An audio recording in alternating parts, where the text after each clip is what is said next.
Hello everyone, welcome to UPSC IQ tab. आज की इस वीडियो में we are going to cover the Hindu newspaper discussion from 1 August 2024।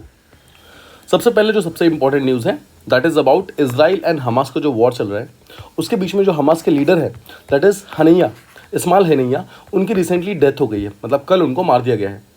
So basically there was a air strike in Tehran. Tehran कहाँ पर है? It is in Iran. So देखो समझो, यहाँ पर जो बेसिकली इस्माइल हनैया है, जो कि एक्चुअली हमास के लीडर है, बट वो ईरान के अंदर किसी मीटिंग के लिए गए हुए थे और वहाँ पे एयर स्ट्राइक की गई है। माना जा रहा है कि ये पर्टिकुलर एयर स्ट्राइक इसराइल ने की है, बट ऑब्वियसली इसराइल ने अभी तक इस चीज़ को एक्सेप्ट नहीं किया है। बट इसराइल के द्वारा ही ये माना जा रहा है ये अटैक हुआ है, जिसके अंदर इस्माइल हनैया की, जो कि हमास के लीडर थे, उनकी डेथ हो गई है। ना इस पर्टिकुलर डेथ के कारण उस पर्टिकुलर रीजन में टेंशन काफ़ी ज़्यादा इंक्रीज हो जाएंगे। इसराइल हमास के बीच में ऑलरेडी जो प्रॉब्लम्स है वो कम नहीं हो रही है, ऑलरेडी लगातार प्रॉब्लम्स बढ़ रही हैं। और अभी जो रिसेंटली जो सीज फायर होने की बात चल रही थी वो शायद अब ना हो पाए, because this particular problem will cause a large tension in the region. इसके अलावा जो ऑलरेडी सिचुएशन बहुत वॉलेटाइल है उस एरिया में, वहाँ पर वेस्ट एशिया के अंदर जो प्रॉब्लम है और ज़्यादा इंक्रीज हो सकती है। इस चीज़ के बारे में अनुमान लगाए जा सकते हैं। Moving ahead, let's talk about the next news, जहाँ पर हम मद्रास हाईकोर्ट के बारे में बात करते हैं। उन्होंने रिसेंटली एक रूलिंग दी है प्रिविलेज ब्रीच के ऊपर। तो आप जानते हैं जो एमपीज या एमएलएज होते हैं, उनके अगेंस्ट या फिर उनके द्वारा कोई भी मूव ऑफ प्रिविलेज यहाँ पर इनिशिएट किया जा सकता है ना। हुआ ये है कि रिसेंटली एक ब्रीच ऑफ प्रिविलेज असाइन किया गया था, breach of privilege basically initiate किया गया था, जो तमिलनाडु का जो स्टेट लेजिस्लेटिव असेंबली है वहाँ पर। नाउ उसके बाद क्या होता है, पहले तो ब्रीच ऑफ प्रिविलेज को स्टार्ट किया जाता है, बट उसके कुछ दिनों के बाद ही जो पर्टिकुलर हाउस था वो हाउस डिसॉल्व हो गया। तो यहाँ पर क्वेश्चन उठता है कि हाउस के डिसॉल्व होने के बाद ये जो ब्रीच ऑफ प्रिविलेज है इसका क्या होगा? क्या ये पर्टिकुलर ब्रीच ऑफ प्रिविलेज भी डिसॉल्व हो जाएगी या फिर ये ऑटोमेटिकली मतलब ये चलती रहेगी? सो मद्रास हाईकोर्ट ने रिसेंटली रूलिंग दी है। उन्होंने बोला है कि जो ब्रीच ऑफ प्रिविलेज अगर किसी भी एमपी या एमएलए के अगेंस्ट स्टार्ट होता है तो वो चीज़ कंटिन्यू होगा, इवन इफ असेंबली जो है वो डिसॉल्व हो जाए, फिर डिसकंटिन्यू हो जाए तो। ठीक है, ध्यान रखिएगा इस चीज़ को। मतलब कि जो प्रोसीडिंग्स है उस पर्टिकुलर असेंबली की, वो भले ही चलती रहे या फिर बंद हो जाए, बट जो ब्रीच ऑफ प्रिविलेज है वो वहाँ पर बंद नहीं होगा। ठीक है, इसके तहत क्या होता है, देखो जो कमिटी ऑफ प्रिविलेज है उसकी वैल्यू हमें करनी पड़ेगी, बिकॉज जो कमिटी ऑफ प्रिविलेज ने जो ब्रीच ऑफ प्रिविलेज को इनिशिएट किया था, अगर हम उसको सिर्फ रेजोल्यूशन से बंद कर देंगे तो ऑटोमेटिकली ये चीज़ कहीं ना कहीं प्रॉब्लम सॉल्व नहीं कर पाएगा, राइट। साथ ही साथ जो स्पीकर की वैल्यू है उसको भी हमें अपलिफ्ट करना होगा। दोनों चीज़ों को साथ में लेकर चले तो यहाँ पर गवर्नमेंट का जो स्टांस है वो यहाँ पर क्लियर होता है, जहाँ पर सुप्रीम कोर्ट जो मद्रास हाई कोर्ट है वो और जो गवर्नमेंट है दोनों ही ये चाहते हैं जो ब्रीच ऑफ प्रिविलेज का जो इशू है वो हाउस डिसोल्यूशन के साथ में खत्म नहीं होगा। ठीक है, and that will be continued. Moving ahead, let's talk about the recent Kerala disaster. No Kerala disaster में जो प्लेस इन्वॉल्व था that is called as Wayanad. Wayanad यहाँ पर केरला के अंदर प्रेजेंट है। नो वायनाड को अगर आप देखो तो इसरो ने कुछ साल पहले एक नेशनल लेवल का लैंडस्लाइड डेटाबेस तैयार किया था, जिसके अंदर वायनाड ऑलरेडी 5वें नंबर पे है केरला के अंदर। ना वायनाड के अलावा त्रिशूर, पलक्काड, कोझिकोडे ये भी काफ़ी ज़्यादा लैंडस्लाइड प्रोन एरियाज में से हैं, और इसको सॉल्व करने के लिए बहुत सारे उन्होंने रिकमेंडेशंस दिए थे, बट द प्रॉब्लम इज ये पर्टिकुलर चीज़ें अभी तक सॉल्व नहीं हो पाई हैं, राइट। इसके अलावा जो recently national remote sensing centre की तरफ से डेटा आया है उसके तहत जो वेस्टर्न घाट का रीजन है that is more prone to landslides as compare to Eastern Ghats. तो अगर आप ये इंडिया का मैप देखो तो this is Western Ghats and this is Eastern Ghats. तो वेस्टर्न घाट जो है यहाँ पर लैंडस्लाइड्स होने के चांसेस ज़्यादा है एज कम्पेयर टू यहाँ पर, बिकॉज लार्जली माना जाता है कि यहाँ पर जो सॉइल कवर है, जो सॉइल है बहुत ही लूज है वेस्टर्न साइड में। साथ ही साथ ह्यूमन एक्टिविटीज़ जो है वो ज़्यादा प्रोन है वेस्टर्न साइड में, जिसके कारण ये प्रॉब्लम्स यहाँ पर ज़्यादा हो सकती है। Moving ahead, let's talk about the next news. UPSC के न्यू चेयरमैन अपॉइंट की गई है मिसेस प्रीति सूडान। ठीक है, प्रीति सूडान मैम आप जानते हैं already she was a board member of UPSC. अभी उनको रिसेंटली चेयरपर्सन घोषित किया गया है। नाउ अप्रैल 2025 तक वो यहाँ पर चेयरमैन के पद पर रहेंगी। तो ध्यान रखिएगा, प्रीति सूडान मैम जो है she is the only the second women. इनसे पहले यूपीएससी को हेड करने वाली आर.एम. बैथ्यू मैम थी, जिन्होंने 1992 से लेकर 1996 4 ईयर्स तक इस पर्टिकुलर पोजीशन को हेल्ड किया था। Now she is the second women जिनको बेसिकली यूपीएससी का चेयरमैन बनाया गया है, और प्रेसिडेंट जो होते हैं वो यूपीएससी के चेयरमैन को अपॉइंट करते हैं अंडर आर्टिकल 316 क्लॉज 1A। ठीक है, नाउ इससे पहले मनोज सोनी सर जो थे वो यहाँ पर यूपीएससी के चेयरमैन थे, बट उन्होंने 4 जुलाई को रेजिग्नेशन दे दिया था साइटिंग पर्सनल रीजंस। ठीक है, सो उम्मीद करता हूँ ये चीज़ आपको ध्यान रहेगा। प्रीति सूडान मैम, उनका नाम काफ़ी इंपॉर्टेंट है। मनोज सोनी सर जो आउट गोइंग चेयरमैन है और she is the incoming chairman and she is only the second one. इनसे पहले जो पर्सन थी, जो वुमेन थी, इनका नाम था आर.एम. बैथ्यू। 1992 से 1996 तक वो पावर में रही थी, यानी कि यूपीएससी के चेयरमैन की तरह। मूविंग है टू द नेक्स्ट टॉपिक, जहां पर हम बात करने वाले हैं, सुप्रीम कोर्ट ने रिसेंटली एक डायरेक्शन दिया है जहां पर वो सेंट्रल गवर्नमेंट को परफॉर्मेंस ऑडिट करने के लिए बोल रहा है। तो क्या ये चीज़ पॉसिबल है? The answer is yes. देखो, सुप्रीम कोर्ट ऑफ इंडिया ने एक अपनी अथॉरिटी को यूज करते हुए सेंट्रल गवर्नमेंट को ये बोला है कि उसको एक परफॉर्मेंस ऑडिट करनी होगी। इसका मतलब क्या है, बेसिकली जो भी लॉज वगैरह, जो स्टैट्यूटरी लॉज, मतलब स्टैट्यूट के थ्रू जो लॉज सेंट्रल गवर्नमेंट लेकर आई है, उसको चेक करो, ऑडिट करो। क्यों? क्योंकि जो लॉ लाया गया है उसका जो इंटेंशन था उस पर्टिकुलर लॉ को लाने के पीछे में, जो असेसमेंट था मेन, वो चीज़ सही तरीके से उसका इंपैक्ट हुआ नहीं है। उसका जो इंपैक्ट होना चाहिए था वो इंपैक्ट नहीं हुआ है, जो उसकी इफेक्टिवनेस होनी चाहिए था वो उसकी इफेक्टिवनेस नहीं हुई है, राइट। तो इन चीज़ों को यहाँ पे सॉल्व करना बहुत इंपॉर्टेंट है, उसके लिए एक परफॉर्मेंस ऑडिट करने की बात की गई है। जुडिशरी कहता है कि हमारा ये काम है कि हमें ये इंश्योर करना है कि जो भी लॉज सेंट्रल गवर्नमेंट या स्टेट गवर्नमेंट लेकर आती है वो अपना इंटेंडेड पर्पस को फुलफिल करे। मतलब जिस पर्टिकुलर काम के लिए वो लॉ लाया जाता है वो काम यहाँ पर कंप्लीट होना चाहिए। अगर उस लॉ से वो पर्टिकुलर पर्पस फुलफिल नहीं हो रहा है तो आपको उस लॉ को चेक करने की जरूरत है। यही चीज़ यहाँ पर सेंट्रल गवर्नमेंट को भी डायरेक्ट किया गया है बाय द सुप्रीम कोर्ट। इसके अलावा सुप्रीम कोर्ट ने भी बोला है कि जुडिशरी जब चाहे तब स्टेप इन कर सकती है, बिकॉज वो जस्टिस की फैसिलिटेटर है। नाउ इस पर्टिकुलर टर्म का आप अपने मेंस के आंसर के अंदर इस्तेमाल कर सकते हैं, फैसिलिटेटर ऑफ जस्टिस। इसको सुप्रीम कोर्ट के लिए आप यूज कीजिएगा। और कहिए कि जब भी कोई स्टैट्यूटरी स्कीम्स यानी कि जो भी कोई लॉज वगैरह बनाए जाते हैं, कोई प्रोसीजर्स आते हैं, और अगर वो ब्यूरोक्रेटिक डिलेज में, जुडिशियल डिलेज में फंस जाए तो उनका ऑब्जेक्टिव कहीं ना कहीं कंप्लीट नहीं हो पाता है, तो उस प्रॉब्लम को सॉल्व करने के लिए यहाँ पर जुडिशियल रिव्यू बहुत इंपॉर्टेंट है। So this all comes under part of judicial review. ठीक है, moving ahead, let's talk about retrovirus. और रेट्रोवायरस के क्या इंपैक्ट होते हैं ह्यूमन जीन्स के ऊपर। फर्स्ट थिंग्स फर्स्ट, रेट्रोवायरस क्या होते हैं? रेट्रोवायरस एक ऐसा ग्रुप ऑफ वायरस है जो कि हमारे ह्यूमंस के जीनोम के अंदर इंटीग्रेट हो सकते हैं, मतलब जीनोम्स के अंदर मिल सकते हैं और देन हमारे ह्यूमन जीनोम्स को वो मॉडिफाई भी कर सकते हैं। ठीक है, ध्यान रखिएगा, रेट्रोवायरस जो एक ऐसे वायरस है जो ह्यूमन जीनोम्स को मॉडिफाई कर सकते हैं। नाउ ये जो वायरस होते हैं बेसिकली अपना आरएनए जो है वो ह्यूमंस के डीएनए के अंदर इन्वॉल्व कर देते हैं। अपना आरएनए जो है वो ह्यूमंस के डीएनए के अंदर डाल देते हैं और देन एक एंजाइम का इस्तेमाल करते हैं वो ऐसा करने के लिए, जिसको बोलते हैं reverse transcriptase. Now reverse transcriptase को इस्तेमाल करके जब वो अपना आरएनए ह्यूमंस के डीएनए के साथ मिक्स करते हैं तो एक नया बॉडी जो फॉर्म होता है that is called as ERV, that is endogenous retrovirus. ठीक है, सो रेट्रोवायरस जो है वो कन्वर्ट हो जाता है एंडोजीनस रेट्रोवायरस में।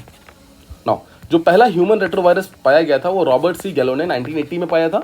और ईआरवीज के अगर यानी कि जो एंडोजीनस रेट्रोवायरस की बात करें तो इनका बहुत इंपॉर्टेंट रोल रहा है ओवर द ईयर्स हमारे जितने भी मैमल्स वगैरह हैं उनको इवॉल्व करने में। देखो हम कहते हैं ना एवोल्यूशन ऑटोमेटिकली होता है, एवोल्यूशन ऑटोमेटिकली नहीं होता है, एवोल्यूशन को कराया जाता है। उनको कराने में ईआरवी जो है एक बहुत इंपॉर्टेंट रोल प्ले करती है। नाउ यही जो वायरल एलिमेंट्स हैं, जो ईआरवीज हैं, ये बेसिकली अभी के टाइम में one of the most essential parts माने जाते हैं जो कि हमारे जीनोम को चेंज कर सकते हैं, हमारे जीनोम्स को मॉडिफाई कर सकते हैं। सो अब जो है हमारे साइंटिस्ट वो बेसिकली इन्हें ज़ॉम्बी जीन्स कहते हैं। ध्यान रखिएगा, ईआरवी को ज़ॉम्बी जीन्स कहा जाता है। ये क्वेश्चन पूछ सकता है यूपीएससी प्रीलिम्स एग्जामिनेशन में। नाउ ज़ॉम्बी जीन्स यानी कि ईआरवी को इस्तेमाल करना चाहता है मेडिकल एडवांसमेंट के लिए। वो कैसे होगा?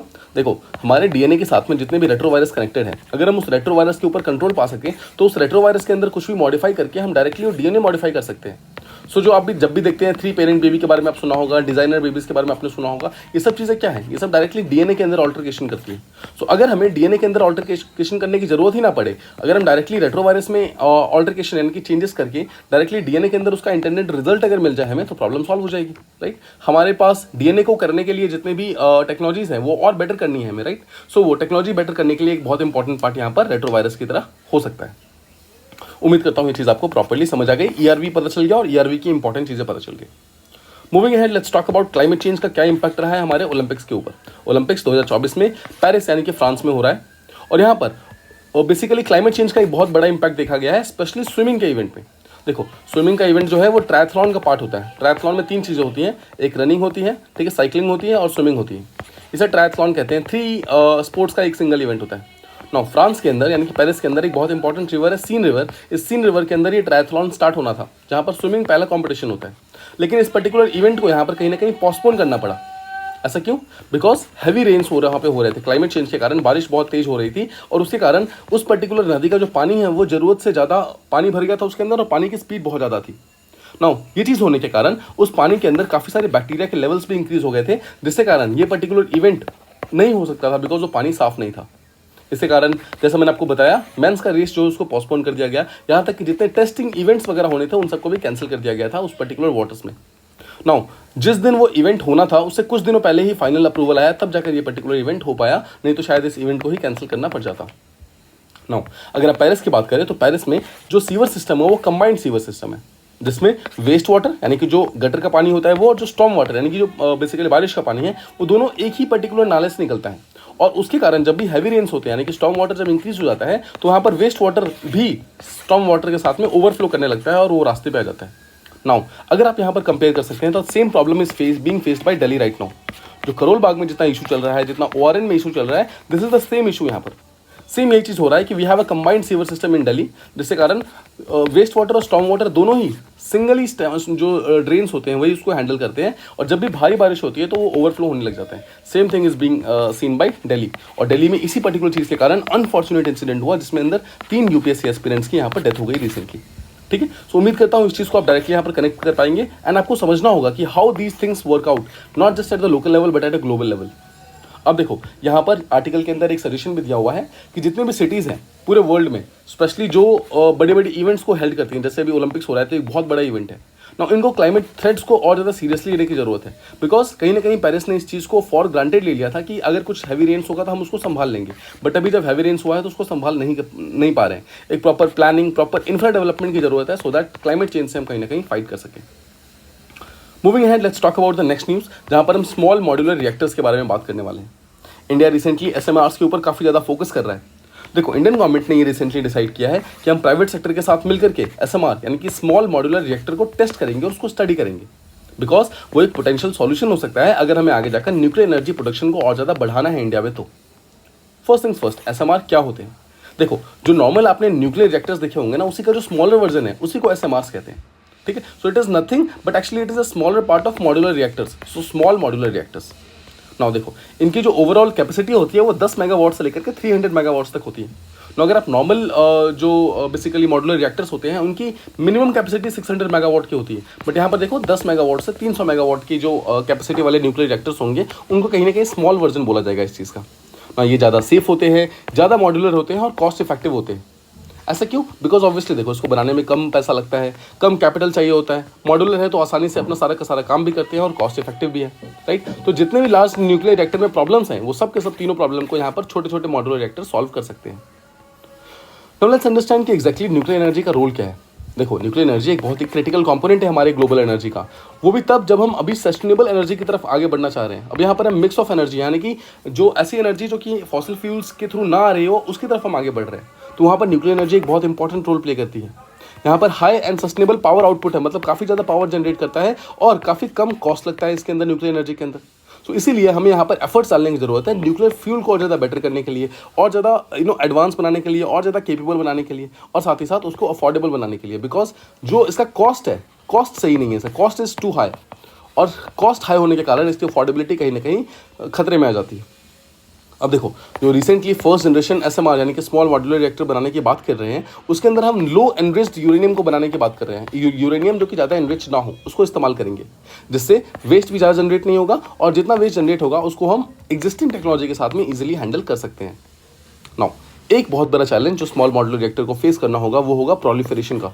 मतलब देखो जिस यूरेनियम को हम कम एनरिच करके न्यूक्लियर रिएक्टर के अंदर इस्तेमाल कर सकते हैं, उसी को अगर हम प्रोलिफरेट करें मतलब ज़्यादा एनरिच कर दें तो उसी से हम न्यूक्लियर वेपन्स भी बना सकते हैं।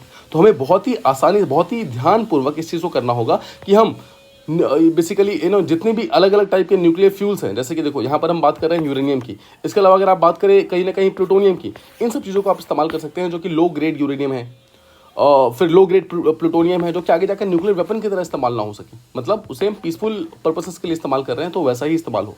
Recently international atomic energy agency जो है IAEA, उसने भी रिकमेंड किया है कि अगर आप स्मॉल रिएक्टर्स बना भी रहे हैं तो भी आपको ये चीज़ इंश्योर करने की ज़रूरत है कि जो आपका प्लूटोनियम या फिर जो आपका ओवरऑल यूरेनियम है उसकी प्रोलिफरेशन ज़्यादा से ज़्यादा ना हो पाए, वो कंट्रोल में रहे, ठीक है, ताकि आपका कैपिटल कॉस्ट भी ओवरऑल कंट्रोल में रहेगा। सो उम्मीद करता हूँ ये चीज़ भी आपको समझ आ गई। Moving ahead, let's talk about the last topic, जहाँ पर हम पैंडेमिक ट्रीटी नेगोशिएशन की बात कर रहे हैं। देखो पैंडेमिक आप जानते हैं कोविड-19 2019 में स्टार्ट हुआ था, फिर देन 2020 2021 ऑलमोस्ट 3 साल उसने इंटायर वर्ल्ड को हिला के रख दिया था। नो ऐसी किसी भी टाइप के फ्यूचर पैंडेमिक को रोकने के लिए WHO ने बेसिकली एक मीटिंग कराई थी। 194 मेंबर स्टेट्स जितने मेंबर्स हैं सबके सब मेंबर्स आए थे, वो चाहते थे कि एक पैंडेमिक अग्रीमेंट साइन हो, पैंडेमिक ट्रीटी नेगोशिएशन साइन हो। एम ये था कि ग्लोबल पैंडेमिक के लिए हम पहले से तैयार रहें, हम कुछ मैकेनिज्म्स इंप्लीमेंट करें, हम उसको प्रिवेंट करने की कोशिश करें, किसी भी टाइप की जो इनइक्विटीज़ हैं उसको हम सॉल्व करने की कोशिश करें। ना कोविड-19 के कारण जितनी प्रॉब्लम्स हुई है उसको सॉल्व करने की कोशिश करें, लेकिन ये एग्रीमेंट अभी तक फाइनलाइज नहीं हो पाया है और उसके 3 मेन इश्यूज़ हैं। क्या क्या 3 इश्यूज़ हैं उसको हम यहाँ पर देखते हैं। पहला इशू है pathogen access and benefit sharing. Now ये सबसे इंपॉर्टेंट कंटेंशियस इशू है जिसके कारण ये पर्टिकुलर एग्रीमेंट साइन नहीं हो पा रहा है। नाउ ये पर्टिकुलर जो PABS है यानी कि pathogen access and benefit sharing है, वो ये बोलता है कि जितने भी जेनेटिक रिसोर्सेज और जितने भी पैथोजन के सैंपल्स हैं जो आप डेवलपिंग कंट्री से ले रहे हो, देखो एक चीज समझो, ज़्यादातर जो पैथोजन्स है ना वो डेवलपिंग कंट्रीज में ही ओरिजिनेट होते हैं बिकॉज वो पुअर कंट्रीज होती हैं। सो पुअर कंट्रीज में जितने भी जेनेटिक रिसोर्सेज और पैथोजन सैंपल्स ओरिजिनेट हो रहे हैं उसके बदले में लेट्स से कि डेवलपिंग कंट्री से USA ने यानी कि डेवलप्ड कंट्री ने कोई पैथोजन सैंपल्स लिए, बट बदले में वो कुछ देता नहीं है, तो बदले में उसको डायग्नोस्टिक के टूल्स मिले, राइट, बदले में वैक्सीन वगैरह मिले वेल्दियर कंट्रीज से, तब जाकर ये प्रॉपर एक ट्रांजेक्शन कंप्लीट होगा। एक बार फिर से समझो, pathogen access and benefit sharing ये बोलता है कि लेट्स से एक तरफ एक डेवलपिंग कंट्री है और एक तरफ रिच कंट्री है। तो रिच कंट्री क्या करती है, वो डेवलपिंग कंट्री के पास जाती है और यहाँ से पैथोजन के सैंपल्स लेके आती है कि कौन कौन से वायरसेस अभी चल रहे हैं, राइट, लेकिन बदले में सिर्फ पैसा देके छोड़ देती है। डेवलपिंग कंट्री चाहते हैं कि तुम ये लेके जाओ, बट बदले में हमें वैक्सीन दो, जब बन जाए तो हमें बदले में कुछ डायग्नोस्टिक टूल्स दो ताकि हम अपने आप को इस पर्टिकुलर वायरस से बचा सके। तो डेवलपिंग कंट्री इस चीज़ के लिए मान नहीं रही थी, राइट, तो इसी चीज़ के कारण सबसे बड़ा प्रॉब्लम हुआ। सेकंड प्रॉब्लम है voluntary and mutually agreed terms के ऊपर। नाउ जो हाई इनकम कंट्रीज है वो बोलती है VMAT होना चाहिए, मतलब कि सब अपने अपनी तरफ से डिसाइड करें कि कौन कौन से पार्ट ऑफ दी नेगोशिएशन वो अग्री करना चाहते हैं और किस पे वो अग्री नहीं करना चाहते। लेकिन जो लो एंड मिडिल इनकम कंट्रीज है वो इस चीज़ को एक्सेप्ट नहीं करना चाहती है बिकॉज उनका मानना है कि कोई भी ऐसी चीज़ जो कि डेवलपिंग कंट्री जिस पे आगे बढ़ के साथ आना चाहेंगे, अगर डेवलप्ड कंट्रीज तो मना कर देगी तो फिर फायदा क्या रह जाएगा, राइट। तो इसी चीज़ के कारण ये चीज़ भी साइन नहीं हो पाई। तीसरी है टेक्नोलॉजी ट्रांसफर और इंटेलेक्चुअल प्रॉपर्टी, IPR के बारे में हम बात करेंगे। ये चीज़ तो आप डायरेक्टली समझ गए होंगे कि जो वेल्थियर कंट्रीज और रिच कंट्रीज है वो बेसिकली टेक्नोलॉजी ट्रांसफर करने को रेडी नहीं है पुअर कंट्रीज को, वो ना ही अपने इंटेलेक्चुअल प्रॉपर्टी राइट्स को छोड़ने के लिए रेडी है, वो उसका भी प्रोटेक्शन चाहती है। इसके अलावा जो बेसिकली बहुत सारी LMICs है जो कि लो एंड मिडिल इनकम कंट्रीज हैं, वो लोग ये चाहती हैं कि अगर वो टेक्नोलॉजीज उनको मिले तो वो फ्री ऑफ कॉस्ट मिले, वो कम दाम पे मिले। लेकिन जो रिच कंट्रीज हैं वो चाहती है कि इसका एक प्रॉपर प्राइसिंग रेडी होना चाहिए, मतलब हम लो प्राइस पे क्यों देंगे किसी को भी, राइट। तो इस टाइप के जो नेगोशिएशन है इसके कारण जो ये पर्टिकुलर एग्रीमेंट से साइन नहीं हो पाए हैं। बट पैंडेमिक ट्रीटी नेगोशिएशन अगर आने वाले टाइम में साइन हो जाता है तो this can be A game changer for the world because ये बहुत सारे प्रॉब्लम्स को आने से पहले रोकने की क्षमता रखेगा अपने अंदर। उम्मीद करता हूं आज का डिस्कशन आपको प्रॉपर्ली समझ आ गया है। 1 अगस्त का न्यूज़ काफ़ी इंपॉर्टेंट न्यूज़ थे और जितने भी इंपॉर्टेंट चीज़ें द हिंदू के अंदर आ जाइए वो सारी की सारी चीज़ें हमने कहीं ना कहीं कवर कर लिया, उसमें से कुछ भी इंपॉर्टेंट चीज़ें छूटी नहीं है। उम्मीद करता हूं ये डिस्कशन आपको पसंद आया होगा। अगर आपको इससे कुछ नया सीखने को मिला हो तो प्लीज़ इस वीडियो को लाइक कीजिए, अपने फ्रेंड्स एंड कलीग के साथ शेयर कीजिए एंड चैनल को सब्सक्राइब कीजिए। Thank you so much for listening, stay tuned for the